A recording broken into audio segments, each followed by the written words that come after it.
Acerca de la historia de la música judía, sus orígenes, cómo llega hasta Sefarad y después de Sefarad.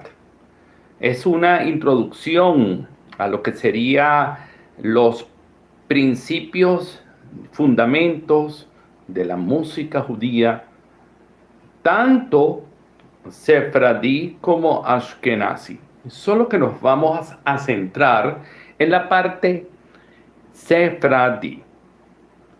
La música litúrgica judía tiene sus orígenes desde los tiempos del Talmud de Jerusalén y de Babilonia.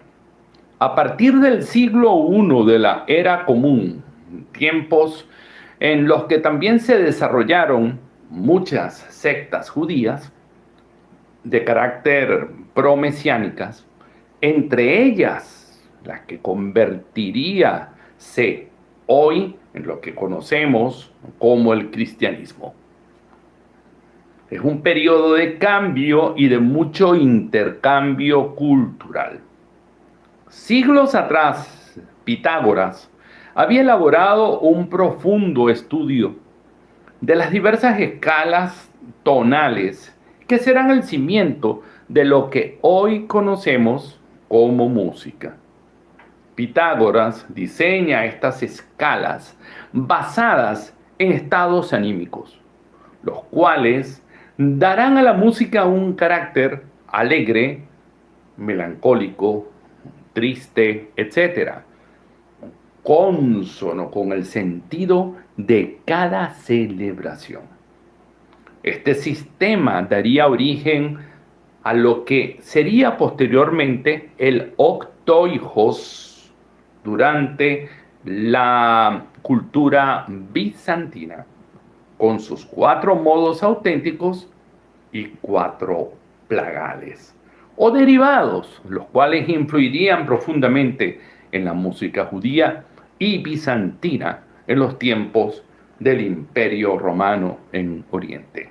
Vean ustedes que nosotros debemos analizar el tema de la música judía de sus orígenes ubicándonos en diferentes contextos.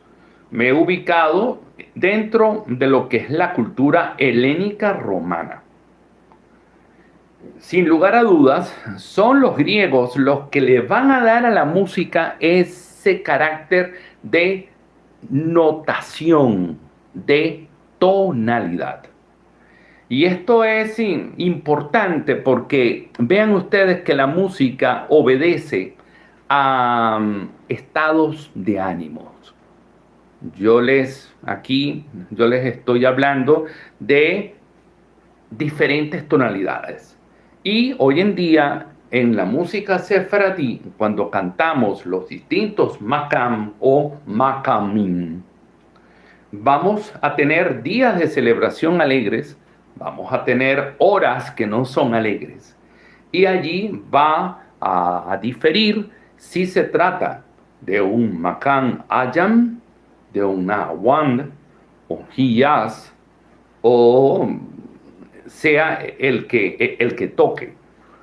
También esto lo va a determinar el nusach de una determinada comunidad. No va a ser lo mismo el nusach catalán que el nusach romaniota de los judíos de Grecia y de los Balcanes, previo a la llegada de los sefaradín de Sefarad. No va a ser igualito el mismo nusach de Alejandría al que se utilice en Alepo. Eso es importantísimo porque esto va definiendo una forma de canto. Así como el nusach en la tradición occidental sefaradí hispana portuguesa es mucho más lineal.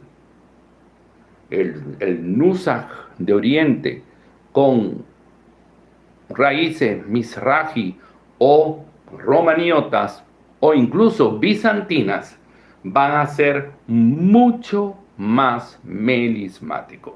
Cuando yo me refiero nusach con esas características bizantinas, es la que empleaban los judíos en Oriente, Balcanes y Estambul antes de 1492. En el siglo IV, Alejandro Magno funda en Egipto la ciudad portuaria de Alejandría, donde se desarrollará un importante movimiento cultural y comercial judío. Es aquí donde la música sinagogal recibirá sus bases tonales que conformarán la forma de cantar litúrgica, la cual, al igual que la bizantina de Constantinopla, adoptarán los modos tonales griegos, los cuales eran ya ampliamente conocidos en ciudades como Alejandría, Jerusalén, Alepo o Constantinopla. Estos modos, al no existir todavía una notación musical, eran interpretados por cantores o hasanim, quienes llevaban la cantilación de los salmos a través de patrones melódicos conocidos en griego como tropos o nusach en hebreo. Es importante que cuando hablamos de nusach, el nusach es tradición, es forma de cantar, pero también es movimiento. Entonces el nusach no lo podemos solamente dirigir a lo que es la forma de cantar, pero tiene que ver. Y por eso también estoy usando la palabra tropo, la cual es de origen griego. De hecho, de allí vendrá el tropario, que es el tropo de inspiración religiosa y que será muy usado por los bizantinos.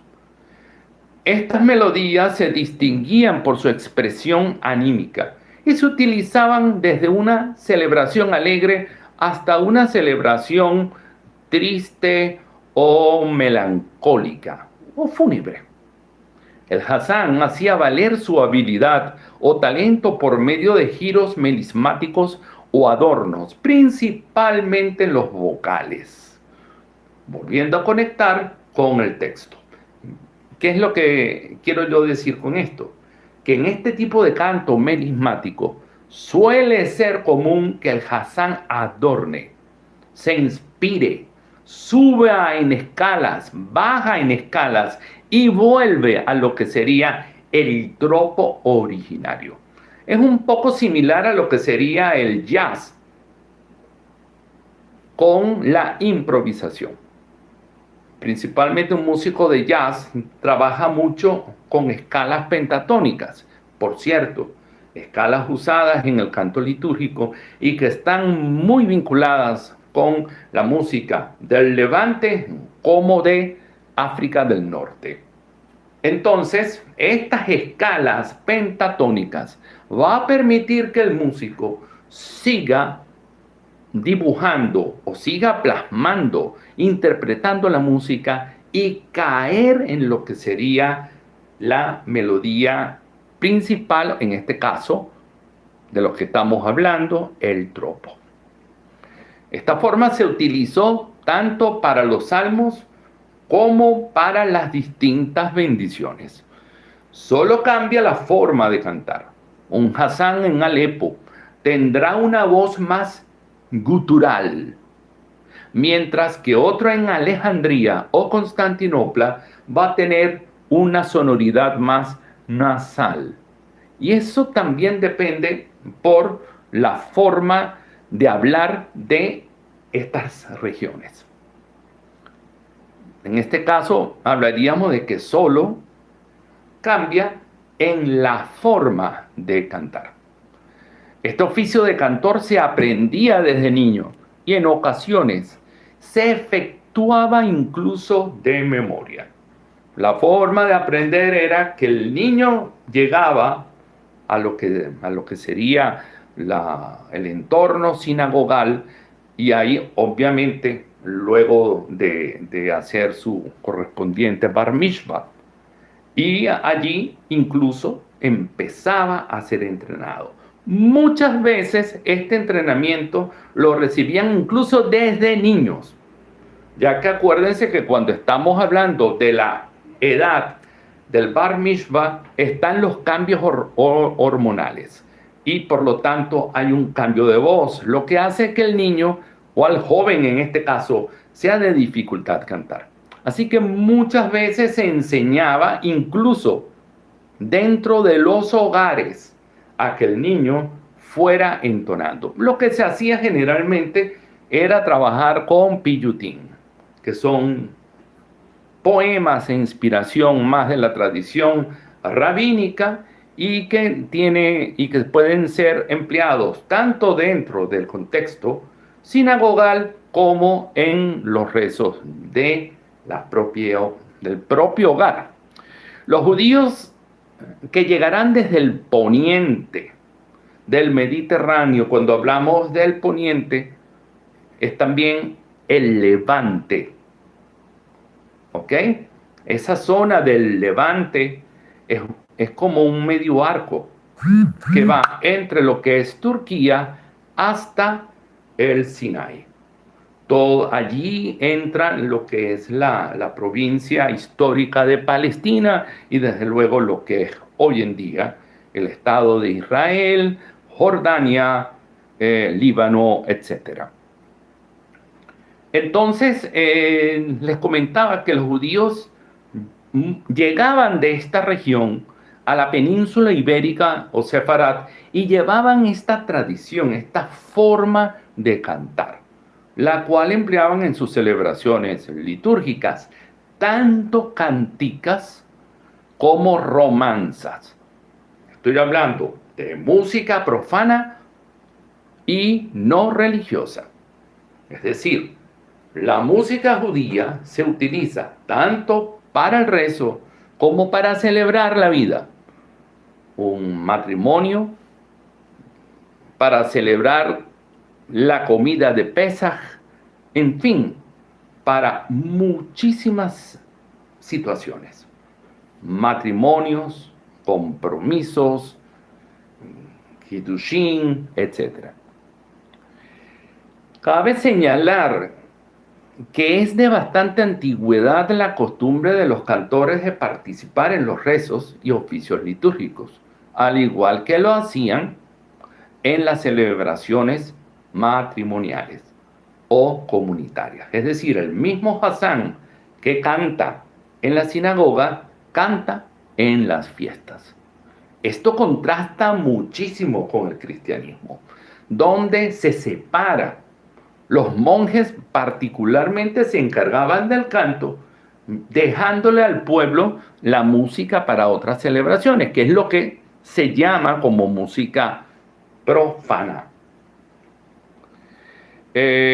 o música secular. A mí en realidad el término profano no me gusta porque cuando hablamos de profanar, decimos que estamos atentando contra algo que ha sido consagrado. En este caso, al templo o a la sinagoga. Y no es exactamente un término que yo recomiendo se utilice. En el caso de la lectura de la Torah, podemos decir que ocurrió algo similar. En un inicio se efectuaría con una cantilación preconcebida, que dependerá del estado anímico de la parashá. No será igual la cantilación referida a las plagas de Egipto que cuando el pueblo de Israel cruza el Mar Rojo de la mano de Moshe y del Altísimo, con el célebre canto del paso del Mar Rojo. Será en la Edad Media, años 900-960, que Rabí Aarón ben Asher dará a conocer su obra Dikduki HaTeamim, donde establecería las reglas para la acentuación en la lectura de la Torá con los conocidos Tamim y su respectiva cantilación. Vean que esta es una forma de cantar de la Edad Media. Es decir, ni siquiera en la etapa rabínica como tal de los primeros siglos de la era común, hay todavía un tamín concebido. Esto va a ser de mucho más reciente data. Lo mismo va a pasar con el canto. Es decir, no es que el tamín viene de los primeros siglos de la era común con la tradición rabínica. No, no. Igual el canto.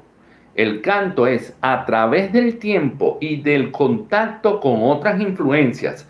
Vean ustedes la griega, donde se van adaptando modos y tonos. Posteriormente, en contacto con otros pueblos, como los turcos o los árabes, estos tonos griegos se convertirían en lo que serían los macamín.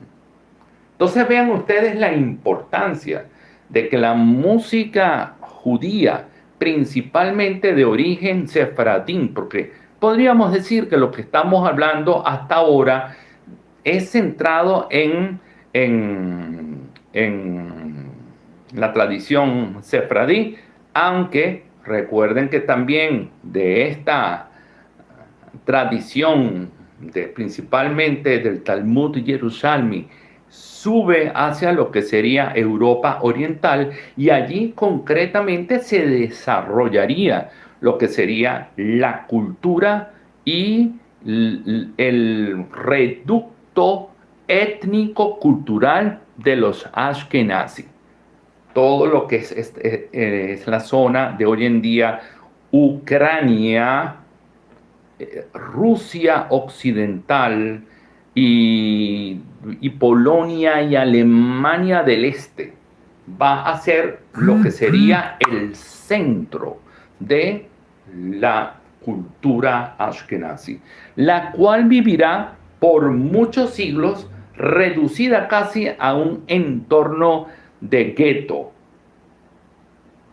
con generaciones de endogamia muy acentuada, lo que le va a dar incluso un carácter al pueblo ashkenazi muy distinto al sefradí.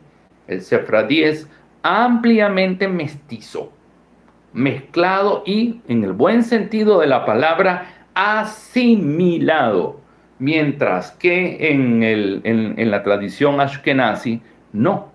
Entonces, de allí que originariamente la música va a ser muy distinta.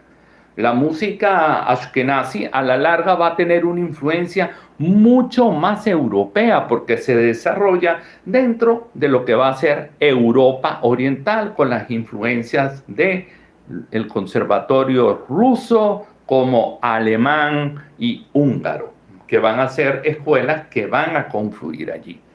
En cambio, la tradición sefardí abarca lo que son norte de África, los Balcanes, Italia y obviamente lo que es Sefarad con lo que se conoce como Hispania y Portugal.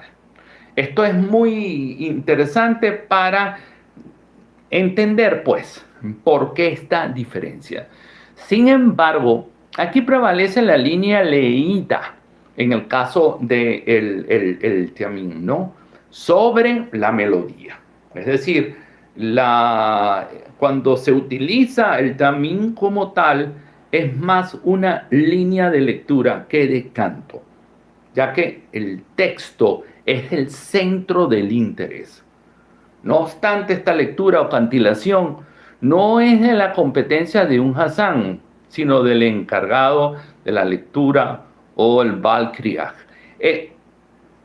Obviamente pueden haber Baal Koreh que hacen, entonces, tanto cantan como hacen la lectura del tamín, pero por lo general se trata que no sea durante el mismo oficio. Es decir, si va a ser en el Shachrit un Hassán, es un Hassán, y si va a leer la Torah, lee la Torah. Tenemos que tomar en cuenta también de que se trata también no solo de competencia de funciones, sino de rendimiento vocal. Ya de por sí el cantor tiene un gran trabajo como para además asumir esta otra responsabilidad. Sin embargo, vuelvo y repito, se puede dar la ocasión, incluso por, así decirlo, por economía, al no haber quien lo haga. En el caso de las comunidades judías de Turquía y los Balcanes, suele cantarse mediante el uso de los macamim. Me refiero a la Torá, cuando se lee. Esta época coincidiría en Occidente con la aparición de la lectura musical de Guido d'Arezzo, la cual regirá sobre el canto litúrgico y la lectura de los textos bíblicos en el culto cristiano. Vean que en esta misma época de la Edad Media, así como aparecen los tamim, como se perfecciona el octoijos, aparecen los macamim, aparece también en Europa el sistema de notación gregoriano, que va a dar nacimiento a lo que es la notación occidental, a través del tetragrama de 4 líneas, las cuales terminarán en 5, con el sistema de pentagramas y de notación musical. La caída de Constantinopla y el edicto de Granada. En 1453, los turcos, pueblos originarios del Asia Menor, toman Constantinopla, derrotando de manera definitiva a los bizantinos. Rápidamente extenderán su dominio en todo lo que será el Medio Oriente, Egipto y los Balcanes, controlando la ruta de la India. En 1492 se produce el llamado descubrimiento de América y el decreto de expulsión de los judíos de los reinos de Castilla y Aragón, cerrando de esta manera la Edad Media. Nace de esta manera la oleada de sefaradín o de pueblos originarios judíos de España o de Sefarad, que tomarán rumbo primero hacia Portugal y luego de 5 años con destino a otros, como serían Ámsterdam, Inglaterra, Países Bajos, o a través del sur de Francia, Baleares, Italia. También se da el caso, vean ustedes, de Sefarad, de España, Portugal, después incluso Ámsterdam o el sur de Francia para las Baleares, Italia y después caer en Túnez. Y eso es lo que hace que la influencia del Nusaj de Túnez tenga mucho más que ver con el Nusaj catalán, porque de esa oleada de Baleares llegaría a Italia y después a Túnez. Tiene mucho más que ver con el Nusaj catalán que con el Nusaj portugués. Entonces vean ustedes que este movimiento buscará también el norte de África. Ya comenté de Túnez, pero un importantísimo número irá hacia Marruecos. Y el más grande buscará Oriente, gracias a la receptividad que ofreciera el sultán Beyazid II. De esta manera inician las comunidades sefaradíes en Estambul, Salónica, Izmir, Sofía, Alepo, Jerusalén, reuniéndose con comunidades orientales que permanecieron allí, los Mizrahim.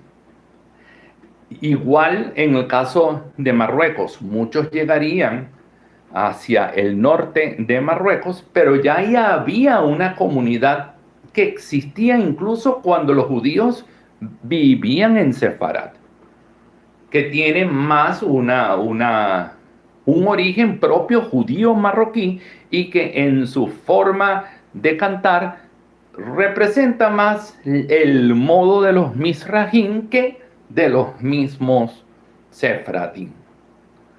La música litúrgica en Ámsterdam tomará algunos rasgos de la música calvinista. ¿Por qué? Porque cuando llegan los judíos a Ámsterdam, Holanda, cantaban en neerlandés y aparte de eso utilizaban la forma de cantar con coros. De allí que rápidamente los judíos en Ámsterdam van a asumir también el coro y posteriormente el órgano. Vean que eso de cantar en coro en la tradición sefardí oriental no es común. Se puede hacer de manera antifonal, pero armonizada en coro no viene sino a través de la tradición de Ámsterdam, la cual estamos hablando ya siglos, incluso XVIII. Ustedes saben que de esta región de Ámsterdam va a haber un importante grupo que migrará hacia América y que va a concentrarse en lo que es Recife, norte de Brasil y el Caribe, Curazao. Posteriormente de Recife sería el centro de desarrollo Surinam o la Guayana neerlandesa. De esta manera la música judía, vean ustedes que sigue adaptando influencias y adapta las formas de cantar con coro y con órganos de los calvinistas. Las canticas y las romanzas seguirían siendo cantadas con formas distintas y rítmicas. La música en Ámsterdam sería más próxima a la música barroca europea, con sus escalas diatónicas y cromáticas, mientras que en Oriente se va a desarrollar la escala microtonal, es decir, de medios tonos. De allí vienen, bueno, ya he hablado de la influencia de la escala pentatónica, de los pueblos también africanos y del Medio Oriente, en donde está el intervalo medio tono, tono y medio. Y aparte de eso, en Oriente se va a desarrollar una forma de cantar sumamente melismática, con marcada tendencia al empleo de escalas frigias originarias de Turquía. Las escalas frigias se identifican porque generalmente al comienzo hay un intervalo entre la primera y la segunda nota de medio tono, sea o ascendente o descendente. Eso básicamente definiría en principio lo que es una escala frigia. En este panorama tendremos el uso además de la imprenta en Occidente y que los calvinistas, al igual que los luteranos en el norte de Europa, van a utilizar. Así que este elemento de la impresión o de la imprenta va a ayudar a los que van a ser los primeros sidurín e incluso libros de cantos, lo que va a facilitar la masificación en la comunidad de los rezos y de los cantos de las comunidades sinagogales, así como posteriormente la notación en partituras de estos diversos tropos con los cuales se cantarían los salmos y se harían las bendiciones. Dado este recurso, el oficio va a ser desde luego más largo y dejará de ser de memoria, porque al no haber un sidur previo, se hacía más corto, habían unos rezos preestablecidos y se tenía que usar la memoria.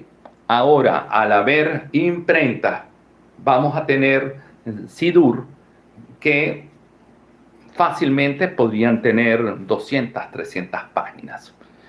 En Oriente y las comunidades Mizrahim y Sefardín tardarán en cambio este proceso, por lo que el uso de los Maccabim fomentaría la habilidad de la improvisación. Es decir, mientras en Occidente, en Ámsterdam o en Inglaterra o la misma Francia, las comunidades ya estaban utilizando sus partituras, comenzaban a, como por ejemplo en Queloeno, ya había una regla con la cual se medía la música y establecía incluso el tiempo. Mientras que las tradiciones o las comunidades de Oriente, tanto Sefardín como Mizrahim, utilizaban recursos como el adorno melismático para crear un ambiente y muchas veces alargar o acortar el oficio dependiendo del tiempo. En los Balcanes y Europa Oriental se producirá un encuentro cultural y litúrgico mixto entre Sefardín y Askenazim, ya que van a confluir y van a vivir ya a partir del siglo XVIII en comunidades ya mixtas, establecidas o por matrimonios o por compartir estudios ya en conservatorios como los de Viena y Budapest, como sería en el siglo XIX, y va a dar una marca o una característica académica al canto litúrgico a través de partituras y de Hassan